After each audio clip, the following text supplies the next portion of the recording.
Clearing your search history on Revolut is a straightforward process. Follow these steps to ensure your search history is removed.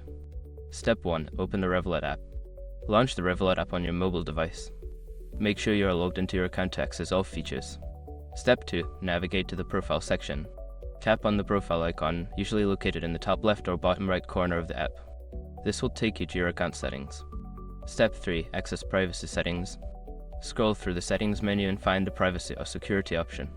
Tap on it to enter the privacy settings where you can manage your data. Step 4. Find search history option.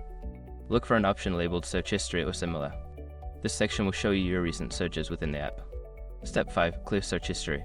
Select the option to clear or delete your search history.